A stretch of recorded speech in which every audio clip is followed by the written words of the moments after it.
కొనిదాల పవన్ కళ్యాణ్ గారు,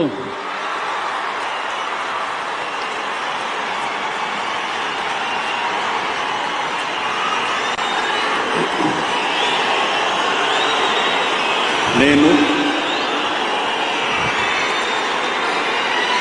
కొనిదల పవన్ కళ్యాణ్ అనే నేను శాసనం ద్వారా నిర్మితమైన భారత రాజ్యాంగం పట్ల నిజమైన విశ్వాసం,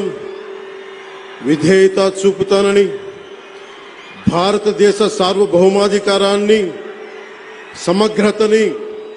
కాపాడుతానని, ఆంధ్రప్రదేశ్ రాష్ట్ర మంత్రిగా నా కర్తవ్యాలను శ్రద్ధతో, అంతఃకరణ శుద్ధితో నిర్వహిస్తానని, భయం గాని, పక్షపాతం గాని